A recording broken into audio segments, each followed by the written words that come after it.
सभी को प्रणाम, सभी को नमस्कार। मैं हूं नवीन पांडे। मुझे देख पा रहे हैं आप यूट्यूब के इस प्लेटफॉर्म हिंदी रनवे पर। मैं इस चैनल के माध्यम से अपने सभी मित्रों का एक बार पुनः स्वागत, वंदन और अभिनंदन करता हूं।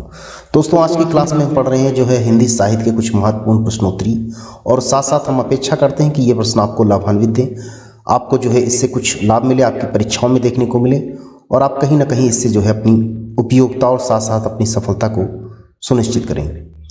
आइए बिना देरी के हुए हम प्रश्न की शुरुआत करते हैं। देखते हैं पहला प्रश्न। आप देख पा रहे हैं कि हिंदी पर पूछा जा रहा है आपसे, जो हिंदू और ब्रह्मनिज्म के रचनाकार है। ध्यान दीजिए, प्रश्न को एक बार फिर से पढ़ लीजिए और चारों ऑप्शन को पढ़ के आप आराम से जो है उत्तर दीजिए। देखिए, हिंदुइज्म एंड ब्रह्मनिज्म के रचनाकार पूछा जा रहा है। बताइए, हिंदुइज्म एंड ब्रह्मनिज्म के रचनाकार कौन है, ये आपसे पूछा जा रहा है। आपके पास चार आंसर है। मोनियर विलियम्स है, देवी प्रसाद मुंशी है, बेस्कट है, लाला भगवती है। बताइए दोस्तों, इन चार ऑप्शनों में आपको देखकर बताना है कि जो चार ऑप्शन है इनमें से कौन रचनाकार जो है, किसकी रचना है हिंदुइज्म एंड ब्रह्मनिज्म। ध्यान दीजिए दोस्तों, एक मोनियर विलियम्स हैं, देवी प्रसाद मुंशी हैं, बेस्कट है, लाला भगवान दीन है। दोस्तों, मैं बताता चलूं कि ये जो लाला भगवान दीन की रचना है, ये एक हमको रचना देखने को मिलती है जिसका नाम होता है सुक्ति सरोवर। ध्यान दीजिए, सुक्ति सरोवर। अच्छा, सुक्ति सरोवर में है क्या?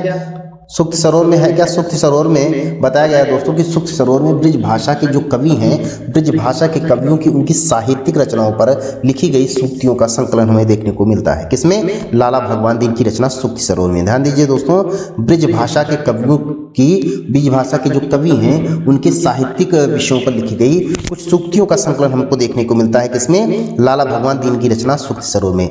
आप एक देखते हैं बेस्कट। बेस्कट कौन है? बेस्कट की रचना देखने को मिलती है कबीर एंड द कबीर पंथ। ध्यान दीजिए दोस्तों, कबीर एंड द कबीर पंथ, कबीर पंथ। इसमें क्या है? इसमें दरअसल बताया गया है, इसमें कबीर और कबीर पंथ के कुछ आदर्शों का चित्र हमको देखने को मिलता है। ध्यान दीजिए मित्रों, इसमें कबीर और कबीर पंथ के कुछ आदर्श चित्रों का जो है विवरण हमको देखने को मिलता है। ध्यान दीजिए, एक रचना आती है देवी प्रसाद मुंशी। इनकी कौन सी रचना है? इनकी एक रचना हमें बड़ी प्रचलित देखने को मिलती है जिसका नाम है कवि रत्नमाला। ध्यान दीजिए, इनकी रचना है कवि रत्नमाला, कवि रत्नमाला। और इसमें है क्या? इसमें बताया गया है, ध्यान दीजिए, कवि रत्नमाला, इसमें बताया गया है, इसमें 108 कवि, ध्यान दीजिए दोस्तों, 108 कवि, राजस्थान के 108 कवियों की, राजस्थान की 108 कवियों का परिचय थी तथा उनकी जो है कविताओं का संकलन हमको देखने को मिलता है। किसमें? कवि रत्नमाला में। और ये किसकी रचना है? ये वह जो है देवी प्रसाद मुंशी की। बचे कौन? बचे मोनियर विलियम्स, जिनकी रचना है हिंदुइज्म एंड ब्रह्मनिज्म। अच्छा, इसमें क्या है? हिंदू ब्रह्मनिज्म में जो सबसे महत्वपूर्ण आपके सामने है, इसमें दरअसल सबसे पहले जानिए, इसमें जो है हिंदू धर्म से, ध्यान दीजिए, इसमें हिंदू धर्म के सिद्धांतों का वर्णन देखने को मिलता है। हिंदू धर्म के सिद्धांतों व आदर्शों का चित्रण के साथ साथ हिंदू कवियों की रचनाओं का और उनकी कविताओं का भी संकलन। ध्यान दीजिए, हिंदू धर्म के सिद्धांत तथा हिंदू जो है कवि की, कुछ हिंदू कवियों की रचनाओं, ध्यान दीजिए, हिंदू कवियों की रचनाओं तथा उनकी कविताओं का संकलन हमको देखने को मिलता है। किसमें? इसमें मोनियर विलियम्स की रचना है, जिसका नाम होता है हिंदुइज्म एंड ब्रह्मनिज्म। अगला देख लीजिए। देखिए, मित्रबंध विनोद चतुर्थ भाग का प्रकार। एक मिनट, मित्र नहीं, मिश्र होना चाहिए दोस्तों। यहाँ पर ध्यान दीजिए, मिश्र होना चाहिए दोस्तों। ध्यान दीजिए, ये मित्र नहीं है, मिश्र बंधु है। अच्छा, सबसे ये इसका पूछा जा रहा है कि इसका चतुर्थ भाग का प्रकाशन बता दीजिए। चतुर्थ भाग का प्रकाशन कब हुआ था? 1910, 1934, 1918, 1913। बताइए दोस्तों। सबसे पहले हम जानते हैं, दरअसल ये जो मिश्र बंधु है, इसको थोड़ा जो है समझने का प्रयास करिए। ये मिश्र बंधु एक नाम आता है दोस्तों हिंदी साहित्य जगत में, मिश्र बंधु के विषय में अगर थोड़ा सा जानने का प्रयास किया जाए तो हमारे सामने ये तथ्य खुल के आते हैं कि दरअसल ये जो है मिश्र बंधु के अंदर 3 विद्वानों का नाम आता है, और 3 विद्वानों के साथ साथ वो जो 3 भाई के रूप में हमें हमारे सामने देखने को मिलते हैं। एक का नाम होता है श्याम बिहारी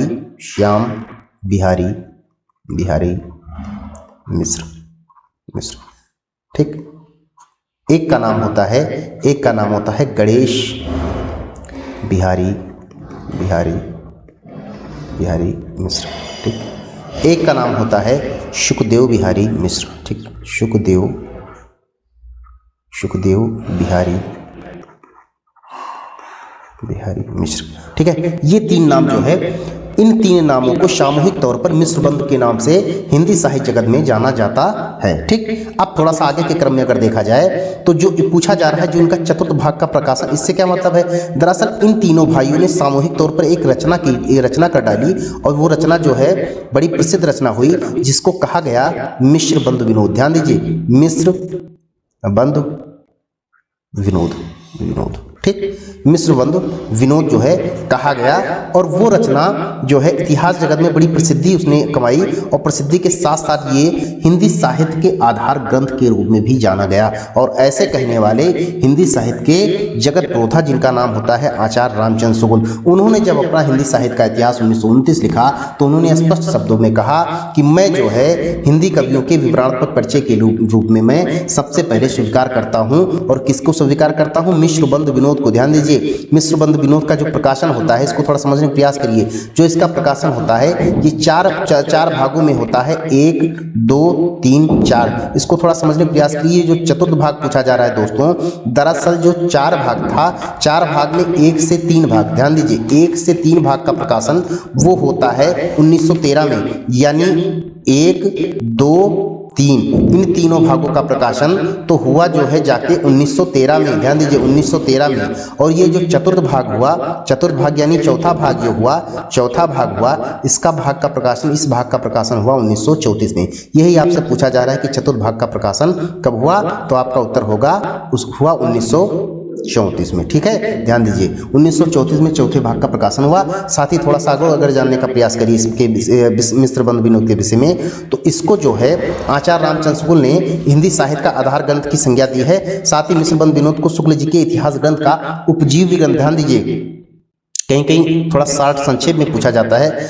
शुक्ल जी के उपजीव्य ग्रंथ के रूप में, अर्थात आधार ग्रंथ के रूप में। ठीक है, आधार ग्रंथ के रूप में किसको कहा गया? कहा गया इसको मिश्रबंध विनोद को। जो किसकी रचना है वो है मिश्रबंध। और मिश्रबंध कौन है? मिश्रबंध जो है श्याम बिहारी, गणेश बिहारी, सुखदेव बिहारी, ये सामूहिक तौर पर 3 बंधु मानी 3 भाई के तौर पर हमारे सामने हिंदी साहित्य जगत के अंतर्गत आते हैं। ठीक, अगला देख लीजिए, अक्षराधिकोपदेश किसकी रचना है? ध्यान दीजिए, अक्षराधिकोपदेश पूछा जा रहा है, किसकी रचना है? कडप्पा के, शबरपा के, डूमपा के, गुगरुप्पा के, बताइए। अक्षराधिकोपदेश, ध्यान दीजिए दोस्तों, सभी के जो जितने भी आपको जो चारों ऑप्शन दिख पड़ रहा है, इसमें दिखाई पड़ रहा है, दरअसल सबके नाम के आगे पापा लगा है तो आपको एक ट्रिक मिल गई। सभी के सभी तो पहली बार जान लीजिए सिद्ध साहित्य से, जिसके नाम के आगे जो है सा लगा, वो लगा है पा, वो दरअसल सिद्ध साहित्य के अंतर्गत वो जो है रखे गए हैं। ठीक है, सिद्ध साहित्य, ध्यान दीजिए, वो चाहे शबरपा हो, चाहे सरप्पा हो, चाहे गुगरुप्पा हो, चाहे डोमरीपा हो। अच्छा, कडप्पा की अगर बात की जाए दोस्तों, तो सिद्ध साहित्य में सर्वाधिक जो है रचनाएं आपके द्वारा लिखी गई, यानी इनकी जो है लगभग 74 से अधिक रचनाएं हमको देखने को मिलती हैं। किसकी? कडप्पा की। सर्वाधिक रचनाएं सिद्ध साहित्य में अगर किसी ने लिखी हैं तो उनका नाम होता है कडप्पा। ठीक, शबरपा की बात की जाए, अगर इनके जो है शब्द में बात की जाए तो सहजयान पर सर्वाधिक बल, सहजयान, ध्यान दीजिए सहजयान पर सर्वाधिक बल। दिमाग बिल्कुल जो है अन्यथा मत चलाइएगा। सहजयान के प्रवर्तक दूसरे कोई हैं, कौन है? सहजयान के जो प्रवर्तक, उनका जो अगर आप पढ़ रहे हो तो कमेंट कर दीजिएगा हमें। सहजयान के प्रवर्तक दूसरे कोई हैं, कौन है सहजयान के प्रवर्तक? सहजयान के प्रवर्तक के रूप में कहा गया है किसको? शरहप्पा को। ध्यान दीजिए, शबरपा, लेकिन इन्होंने सहजयान पर भी बल दिया है। साथ ही साथ ये देखिए, डोमपा की बात की जाए तो एक पंक्ति आती है दोस्तों सिद्ध साहित्य के अंतर्गत, पंक्ति एक आती है कि जो है जो प्रचलित पंक्ति है, बड़ी जो है प्रसिद्ध पंक्ति हुई, किसके आधार पर? वो कहा गया, वो पंक्ति है इनकी डोमरीपा की। और कहा गया क्या कि गंगा जमुने मझारे बाहर नहीं। ध्यान दीजिए, गंगा जमुने मझारे बाहर, ये जो है कहा गया, ये पंक्ति किसकी है? ये है डोमरीपा की। और डोमरीपा के साथ साथ आपकी जो रचना है ये भी है किसकी? ये भी है डोमरीपा की। ध्यान दीजिए, ये भी है डोमरीपा की। और कुकुरुप्पा की अगर बात की जाए तो इनकी एक प्रसिद्धि का आधार देखने को मिलता है। इनकी एक रचना है जिसको कहते हैं योग भावनोपदेश। ठीक है, नोपदेश, योग भावनोपदेश। ठीक है, इनकी एक रचना हमको देखने को मिलती है। तो ये चीजें बिल्कुल स्पष्ट होनी चाहिए। कौन सी? ये जो अक्षराधिकोपदेश है ये किसकी है? डोमपा की। कडप्पा की 74 रचनाएं, मतलब सिद्ध साहित्य में सर्वाधिक रचनाएं करने वालों में इनका नाम होता है इनका कडप्पा का। अगला देख लीजिए, कौल ज्ञान निर्णय किसकी रचना है? ध्यान दीजिए, कौल ज्ञान निर्णय, बताइए दोस्तों। मतस्नाथ है, गोरखनाथ है, शरप्पा है, लोईपा है, बताइए। मत्स्येंद्रनाथ, मत्स्येंद्रनाथ बताइए। याक मच्छिंद्र गोरखायो, ध्यान दीजिए दोस्तों, मत्स्येंद्रनाथ। देखिए मत्स्यनाथ के विषय में थोड़ा सा बहुत अगर जानने का प्रयास किया। पहली बात तो ये जानिए कौल ज्ञान निर्णय किसकी रचना है, इसको बताइए थोड़ा। देखिए सरहप्पा और लुइपा, सरहप्पा और लुइपा ये है सिद्ध साहित्य से, सिद्ध साहित्य से, ठीक है, सिद्ध साहित्य से, ठीक। आप जो है नाथ साहित्य से। लेकिन ये मित्रों कि एक नोट कर लीजिए, एक चीज, एक तथ्य को नोट कर लीजिए जो आपके दिमाग में हमेशा के लिए बैठ जाए कि दरअसल मत्स्यनाथ की जो है गणना होती है वो नाथ और सिद्ध दोनों के अंतर्गत की गई है। ध्यान दीजिए मत्स्यनाथ इनकी जो गणना हुई है वो जो है सिद्ध और नाथ के अंतर्गत दोनों में की गई है। 84 सिद्धों में भी इनकी रचना, इनकी गणना की गई है और 9 नाथों में भी इनकी गणना की गई है, ठीक है। मत्स्यनाथ की जो है गणना हुई है वो 84 सिद्धों में हुई है और 9 नाथों में हुई है, ठीक है। अच्छा, कौल ज्ञान निर्णय किसकी रचना, ये आपको बताना है, बताइए। देखिए पहली बात तो समझ जान लीजिए मत्स्यनाथ की रचना इन्हीं की है, कौल ज्ञान निर्णय। इनकी 9वीं शताब्दी बताया जाता है, 9वीं शताब्दी। बहुत जो है अलग अलग विद्वानों द्वारा बताया गया है कि अलग अलग विद्वानों ने अपने अपने हिसाब से माना है, लेकिन 9वीं शताब्दी चूंकि शर्मान में जा रहा है, इसको हमको जानना है 9वीं शताब्दी। ध्यान दीजिए 9वीं शताब्दी, ठीक है। नाथ परंत एक इनके विषय में थोड़ा सा और जानने का प्रयास करिए। देखिए एक चीज और जान लीजिए, एक तो है नाथ पंथ के प्रवर्तक, ध्यान दीजिए, एक है नाथ पंथ के प्रवर्तक, पंथ के प्रवर्तक, ठीक है। एक नाथ पंथ के प्रवर्तक हैं और एक है नाथ साहित्य के प्रवर्तक, नाथ साहित्य के प्रवर्तक, ध्यान दीजिए, नाथ साहित्य के प्रवर्तक, ठीक है। अगर नाथ पंथ के प्रवर्तक के रूप में हम मत्स्यनाथ को जानते हैं, मत्स्यनाथ को जानते हैं नाथ प्रवर्तक के रूप में, तो हम गोरखनाथ जी को जानते हैं नाथ साहित्य के रूप में। इस दोनों चीज़ें अलग अलग हैं। कई बार परीक्षाओं में जो है हालांकि बहुत ही विवादित प्रश्न है, लेकिन बिल्कुल इसको स्पष्ट रखिए अपना, ठीक है। नाथ पंथ के प्रवर्तक के रूप में जाने गए कौन, मत्स्यनाथ, ध्यान दीजिए मत्स्येंद्रनाथ नाथ, ठीक है। और गोरखनाथ, गोरखनाथ यानी परम आदरणीय योगीनाथ जी की जो है जन्म कर्मभूमि है, वहां गोरखनाथ, ध्यान दीजिए गोरखनाथ, ठीक है, गोरखनाथ या नाथ साहित्य के प्रवर्तक के तौर पर हमारे सामने आते हैं, ठीक। तो आपका जो कौल ज्ञान निर्णय है ये किसकी रचना है, ये है मत्स्यनाथ की। अगला देख लीजिए। देखिए पृथ्वीराज राष्ट्र को अर्धप्रमाणिक मानने वाले विद्वान हैं, ये आपसे पूछा जा रहा है, बताइए। पृथ्वीराज राष्ट्र को अर्धप्रमाणिक मानने वाले विद्वान हैं, ये आपसे पूछा जा रहा है। आपके पास 4 ऑप्शन हैं, आचार्य रामचंद्र शुक्ल है, आचार्य हजारी प्रसाद द्विवेदी हैं, डॉक्टर बुलर है, जेम्स टॉड है।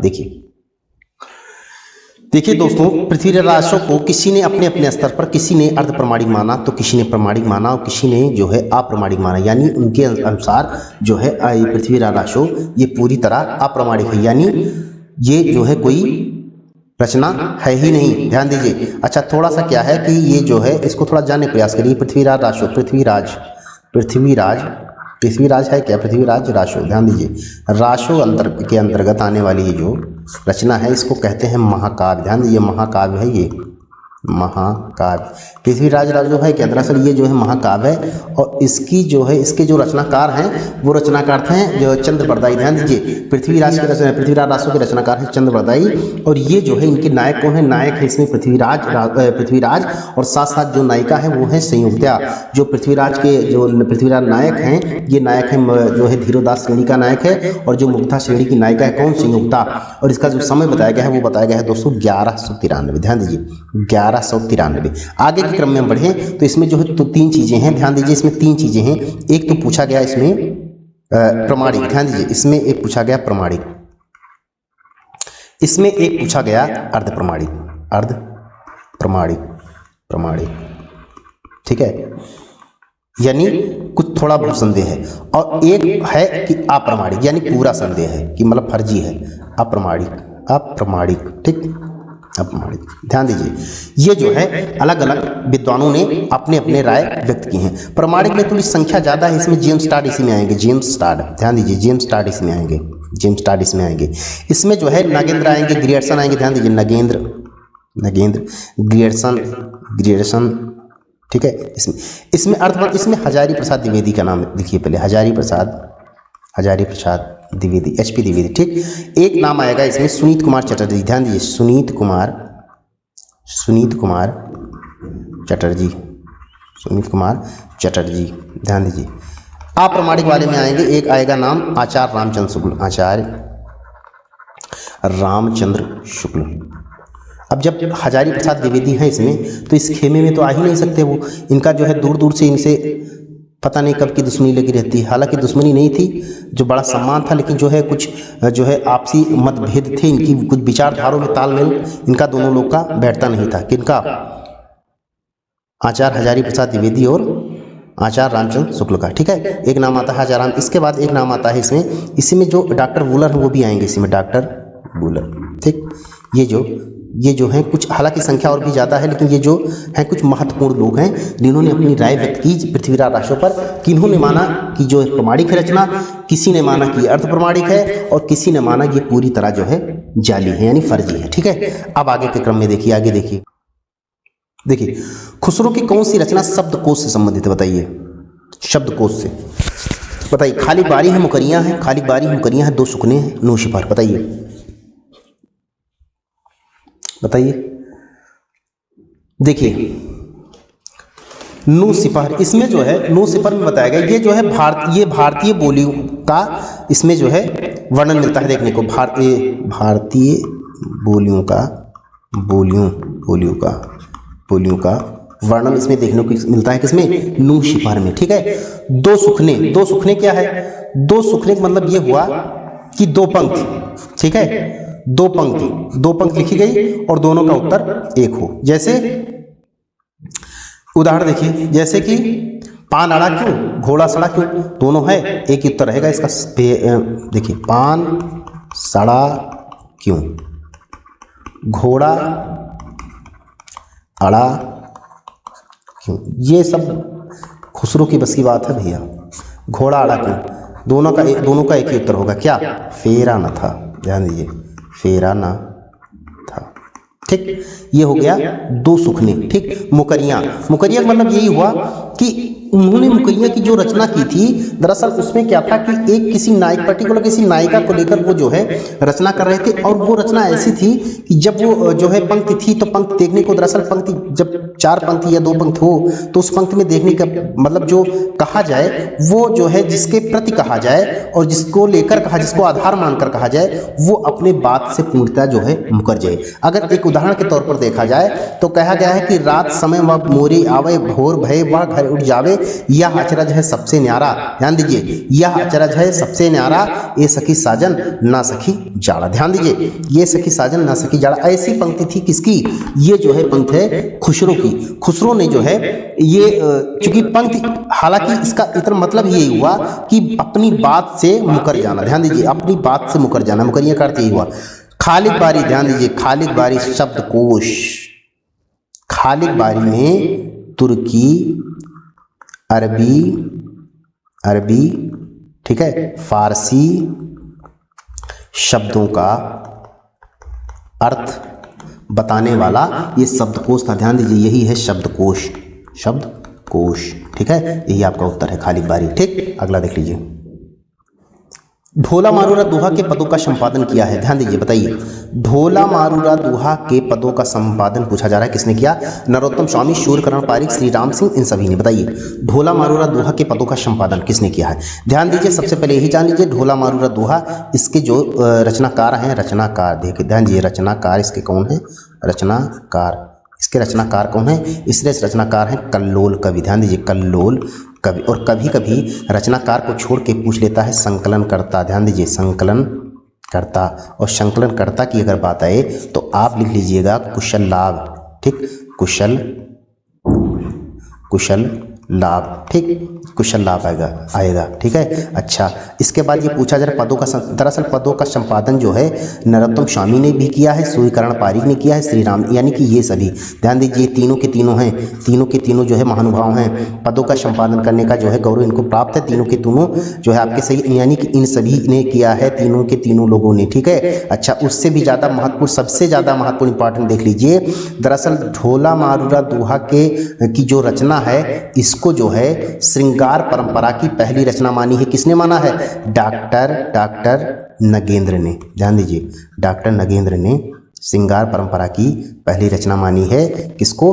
ढोला मारूरा दोहा को। लेकिन यहीं पर एक चीज और ध्यान रखिए दोस्तों, यहीं पर एक चीज और ध्यान रख लीजिए कि जब ढोला मारूरा दोहा की रचना को डॉक्टर नागेंद्र ने श्रृंगार परंपरा की पहली रचना मानी है, लेकिन यही बात अगर पूछ ली आपसे कि डॉक्टर HP द्विवेदी यानी हजारी प्रसाद द्विवेदी ने किसको माना है, तो आप जो है ढोला मारूरा दोहा का नाम ना लेके आप कह दीजिएगा HP द्विवेदी। HP द्विवेदी ने माना है संदेश राशक। ध्यान दीजिए, संदेश राशक। और संदेश राशक किसकी रचना है? संदेश राशक है अब्दुल रहमान की रचना। ध्यान दीजिए, अब्दुल रहमान की रचना। ठीक, ये चीज़ें अलग हैं। डॉक्टर नगेंद्र ने माना है किसको? ढोला मारूरा दोहा को श्रृंगार परंपरा की पहली रचना। ठीक, और जो है डॉक्टर HP द्विवेदी ने किसको माना है? वो माना है अब्दुल रहमान की रचना संदेश राशक को। दोनों चीज़ें अलग अलग हैं। ठीक, अगला देख लीजिए।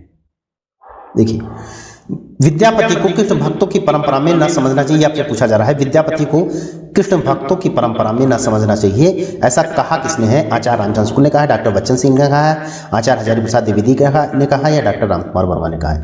दोस्तों मैं आपको यहीं पर बताता चलूं, दरअसल विद्यापति को लेकर कई विद्वानों ने अपने अपने हिसाब से अपनी अपनी विचारधाराओं को जो है प्रेषित किया है।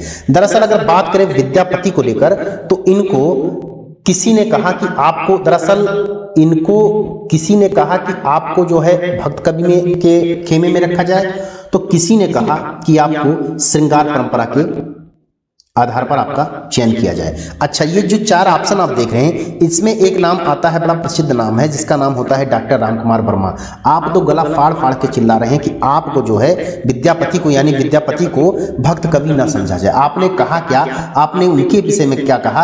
आपने कहा ये कि विद्यापति का संसार ही दूसरा है, उसमें जो है सदैव कोकिलाएं ही कुंजन किया करती हैं, उसमें फूल खिला करते हैं, फूल में कांटे नहीं होते, राधा रात भर जागा करती हैं, उनकी रात उनकी नेत्रों में जो है रात समा जाती है, वहां पर सौंदर्य के सिवा और कुछ भी नहीं है। ये आपने कहा है किसके संबंध में? आपने कहा ये विद्यापति के संबंध में। इनके विषय में आइए थोड़ा सा, डॉक्टर बच्चन सिंह के। डॉक्टर बच्चन सिंह ने क्या कह डाला? आपने कहा विद्यापति के लिए, आपने कहा कि विद्यापति की जो कविता का जो आधार है, यानी कवि जो है विद्यापति की कविता का स्थापत्य जो है वो श्रृंगारिक है, उसको आध्यात्मिक कहना, खुजराहों के मंदिर को आध्यात्मिक कहना। ध्यान दीजिए, डॉक्टर बच्चन सिंह का कथन है कि विद्यापति की कविता का स्थापत्य श्रृंगारिक है और इसको आध्यात्मिक कहना, खुजराहों के मंदिर को आध्यात्मिक कहना है। ठीक, अगर आइए डॉक्टर आचार्य रामचंद्र शुक्ल की बात करें, तो आपने क्या कहा? आपने कहा आजकल आध्यात्मिक चश्मे बड़े सस्ते हो गए हैं। ठीक है, जिनको पहनकर लोग जो गीत गोविंद है यानी जयदेव की रचना है, उसको भी लोग भक्त कवि के अंतर्गत, मतलब भक्त काव्यधारा के अंतर्गत रखते हैं। ठीक है, ये जो है आपका कथन है। इसमें एक नाम आता है आचार्य हजारी प्रसाद द्विवेदी। आपने थोड़ा इन तीनों का साथ कम दिया, लेकिन चूंकि बात करें विद्यापति को कृष्ण भक्तों की परंपरा में ना समझना चाहिए, जो कथन है, ये कथन इस मतलब प्रश्न के परिपेक्ष में देखा जाए तो ये कथन है आचार्य रामचंद्र शुक्ल का। ठीक, आगे देख लीजिए। मैथिली हिंदी में रचित गद्य की प्रथम रचना, ये आपसे पूछा जा रहा है, बताइए। मैथिली हिंदी में रचित गद्य की प्रथम रचना है, जो युक्ति व्यक्ति प्रकरणम है, राउरवेल है, वर्णताकर है, वसंत विलास है। बताइए दोस्तों, बताइए। देखिए मैं आपको बताता चलूँ यहीं पर वक्त, ये इसके किसका है? ये है दामोदर शर्मा। ध्यान दीजिए, दामोदर शर्मा। ठीक, एक नाम आता है राउरवेल, रोडा कवि। ठीक, रोडा कवि। वर्णताकर, ये किसके? ज्योतिश्वर ठाकुर। ठीक, ये किसके? बसंत विलास, माता प्रसाद गुप्त। ठीक, अच्छा अब आइए वर्ण, ये किसकी है? मैथिली हिंदी में रचित गद्य की प्रथम रचना ना, ये है किसकी? वर्ण। अच्छा, एक नाम और भी देखिए इसका, इसको कहा गया मैथिली का विश्वकोश।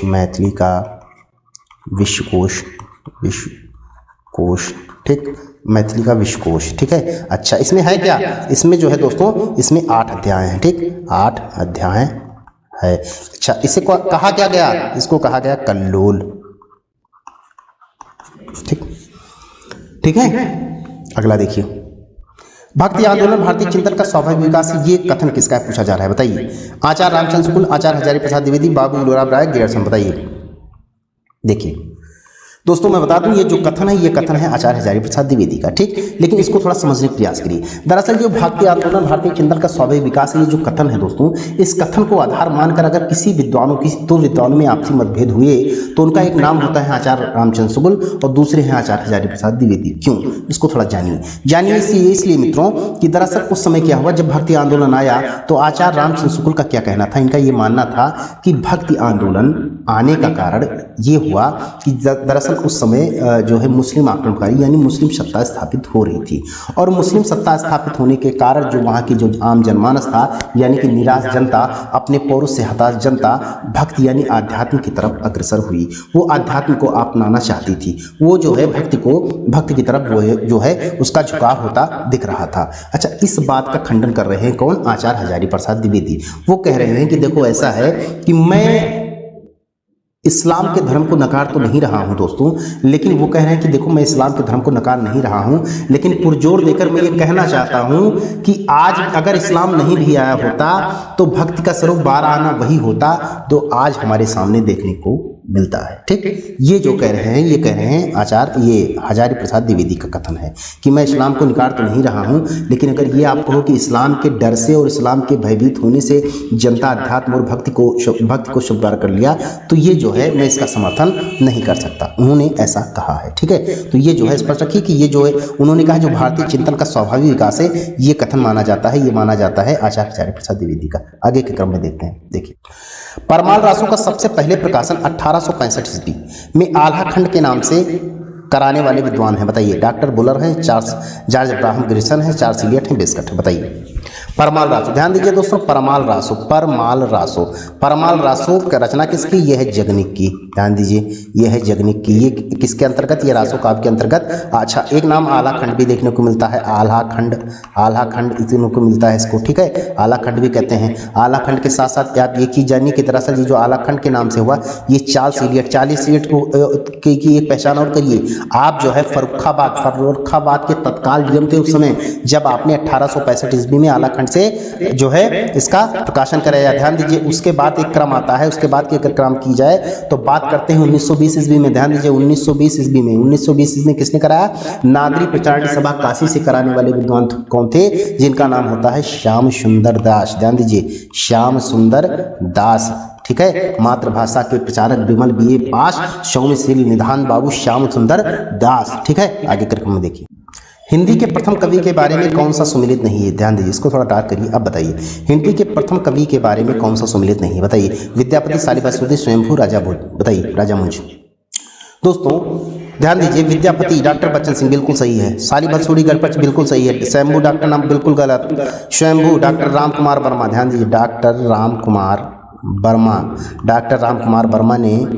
वर्मा ने हिंदी का प्रथम कवि माना है स्वयंभू को। राजा मुंज चंद्र शर्मा गुली बिल्कुल सही। आगे के क्रम में देख लीजिए, अगर बात की जाए, अच्छा हाँ, अगर प्रथम कवि की बात की जाए, हिंदी के प्रथम कवि की दोस्तों, तो सर्वमानित और सर्वमान तौर पर अगर आपसे पूछा जाए तो आप सिर्फ एक नाम लीजिए, और वो नाम कौन है, वो नाम लीजिए शरहपा। ध्यान दीजिए, शरहपा। और इसको मानने वाले विद्वान हैं कौन, मानने वाले विद्वान हैं राहुल शांकृत्यायन। ध्यान दीजिए, राहुल शांकृत्यायन, ठीक है। राहुल शांकृत्यायन ने शरहपा को हिंदी का प्रथम कवि माना है, ठीक। ये जो है आज के ये हिंदी के सर्वमान तौर पर है। थोड़ा सा और जानने का प्रयास करिए। अगर यही बात की जाए एचपी द्विवेदी, ध्यान दीजिए, एचपी द्विवेदी ने, हजारी प्रसाद द्विवेदी ने अब्दुल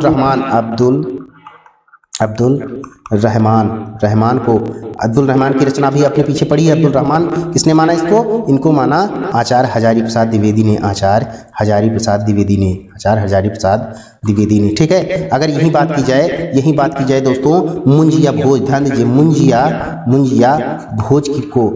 भोज को किसने माना, इसने माना आचार्य रामचंद्र शुक्ल ने दोस्तों, आचार्य रामचंद्र शुक्ल ने, ठीक है। यही बात की जाए दोस्तों, अच्छा एक बात की जाए दोस्तों, अगर जो है मिश्रबंध की बात की जाए तो मिश्रबंध ने अपनी चर्चाओं में कभी प्रथम कवि की तो चर्चा नहीं की, लेकिन उन्होंने क्या किया कि उन्होंने प्रथम गद्यकार माना। किसको माना, प्रथम, कभी पूछ लेता है प्रथम गद्यकार के रूप में किसको माना, उन्होंने प्रथम गद्यकार के रूप में माना है गोरखनाथ को। ध्यान दीजिए, उन्होंने प्रथम गद्यकार के रूप में किसको माना, नाथ को। ध्यान दीजिए दोस्तों, एक जो मुंज, ये ध्यान दीजिए, ये जो अब्दुल रहमान जो आचार्य हजारी प्रसाद द्विवेदी ने इनको माना है हिंदी का प्रथम कवि। अभी आपने जस्ट पीछे पढ़ा, अब्दुल रहमान की रचना आती है जिसका नाम होता है संदेश रासक। संदेश रासक, संदेश रासक को श्रृंगार परंपरा की पहली रचना मानी है। किसने मानी है? आचार्य हजारी प्रसाद द्विवेदी ने। आपने पीछे पढ़ा। यही चीज अगर पूछ लिया जाए कि डॉक्टर नगेंद्र ने किसको माना है श्रृंगार परंपरा की पहली रचना, तो आप जो है अब्दुल रहमान की रचना संदेश रासक को ना बताकर आप बताएंगे ढोला मारूरा दुहा, जो की रचना है किसकी? वो रचना है कल्लोल कवि की। ठीक, अगला देखिए, पृथ्वीराज रासो को स्वाभाविक विकासशील महाकाव्य किसने कहा? यह पूछा जा रहा है, बताइए। डॉक्टर बच्चन सिंह, डॉक्टर नगेंद्र, गुलाब राय, श्याम सुंदर दास, बताइए। पृथ्वीराज रासो को स्वाभाविक विकासशील महाकाव्य किसने कहा है? बताइए। पृथ्वीराज रासो 1193, बताइए। देखिए, स्वाभाविक विकासशील महाकाव्य किसने कहा? ये कहा है गुलाब राय ने। ठीक है, ये कहा है गुलाब राय ने। डॉक्टर बच्चन सिंह ने कहा, आपने कहा है राजनीति की महाकाव्यात्मक त्रासदी। ध्यान दीजिए, राजनीति की महाकाव्यात्मक त्रासदी किसको कहा है? आपने कहा है पृथ्वीराज रासो को। राजनीति की महाकाव्यात्मक त्रासदी, ठीक है, आपने कहा है। और डॉक्टर आपने कहा है विशाल घटनाकोश। ध्यान दीजिए, विशाल घटनाकोश किसने कहा? आपने कहा है। किसने? डॉक्टर नगेंद्र ने। डॉक्टर श्याम सुंदर, आपने क्या कहा? आपने कहा विशाल वीर काव्य, विशाल वीर काव्य। ठीक, विशाल वीर काव्य। आपका कौन हुआ सही? गुलाब राय। ठीक है, स्वाभाविक विकासशील काव्य किसने कहा? आपने कहा। किसने कहा? गुलाब राय। ठीक है, अगला देख लीजिए, पुष्पतंत्र को किसने अपभ्रंश की भवभूत कहा है? बताइए। आज के जो है प्रश्नोत्तरी का सबसे सस्ता और सबसे सरल प्रश्न आपको मिला है। आचार्य शुक्ल है, आचार्य हजारी प्रसाद द्विवेदी, डॉक्टर राम कुमार वर्मा, शिव सिंह सिंघल। बताइए, पुष्पदत्त को अपभ्रंश की भवभूत किसने कहा है? बताइए, बताइए। देखिए, अपभ्रंश की भवभूत जो कहा है वो कहा है शिव सिंह सिंगर ने। ध्यान दीजिए, आपने कहा है शिव सिंह सिंगर ने। और आप जो है, अच्छा हाँ, एक ही पुष्पदत्त जो है अभिमान मेरू, और ये किसने कहा? ये कहा है आपने स्वयं के लिए। ध्यान दीजिए, आपने कहा है स्वयं के लिए, अभिमान मेरू। ठीक, अगला देख लीजिए, रासो साहित्य के संदर्भ में शतकथन है। बताइए। रासो साहित्य में सामंती जीवन झलक देखने को मिलती है। रचनाओं में छंद वैविध्य की प्रधानता है। रचनाओं में व्यापक राष्ट्रीय भावना व्यक्त हुई है। रचनाओं में अधिकांश रचनाएं संदिग्ध और अर्ध प्रमाणिक हैं। ये आपको बताना है। ध्यान दीजिए, असत कथन पूछा जा रहा है। जो असत है उसको आपको छाटकर बताना है। बताइए दोस्तों, ध्यान दीजिए, रासो साहित्य में सामंती जीवन झलक देखने को मिलती है। बिल्कुल सही है। क्यों? दरअसल रासो साहित्य आप दोस्तों जानते हो कि चार कवि जो होते थे, दरअसल चार कवि अपने आश्रयदाता राजाओं के जो है हित में गीत और जो है रचनाओं करके अपना जीवन यापन करते थे। तो कहीं ना कहीं सामंती जीवन झलक देखने को हमको मिल रही है। छंद वैविध्य की प्रधानता है। बिल्कुल सही है। आप उदाहरण के तौर पर पृथ्वीराज रासो को उठा लीजिए, महाकाव्य जिनके जो है कई छंदों का हमें रूप देखने को मिलता है वहां पर। रचनाओं में व्यापक राष्ट्रीय भावना, बिल्कुल गलत है। ये देखिए, व्यापक राष्ट्रीय भावना तो बात बिल्कुल मत कीजिए। दरअसल होता क्या था, उस समय जो रचनाकार थे, जो कवि हुआ करते थे, वो जो है अपने राज्य और प्रदेश को ही वो राष्ट्र समझ लेते थे। तो इस यहाँ पर जो है व्यापक ना कह के आप कह दीजिए संकुचित। ध्यान दीजिए, संकुचित कह दीजिए, संकुचित राष्ट्रीय भावना, संकुचित राष्ट्रीय भावना थी, ना कि व्यापक राष्ट्रीय भावना। रचनाओं में अधिकांश रचनाएं संदिग्ध और अर्धप्रमाणिक थी। आपने पीछे देखा ही तीन खेमे में बटा था। कोई रचना को अर्थ प्रमाणिक मान रहा है, कोई प्रमाणिक मान रहा है, कोई अर्थ प्रमाणिक मान रहा है। तो ये जो है तीन के तीनों से यही जो है आपका असत कथन होता है। कौन? तीसरा नंबर की रचनाओं में व्यापक राष्ट्रीय ना होकर संकुचित राष्ट्रीय भावनाओं की झलक हमको देखने को मिलती है। ठीक मित्रों, तो ये रहे आपके जो है 15 प्रश्न। हम आशा करते हैं कि ये प्रश्न आपको अवश्य समझ में आएंगे। हम मिलते हैं नेक्स्ट वीडियो में। तब तक सभी को प्रणाम, सभी का बहुत बहुत आभार, धन्यवाद।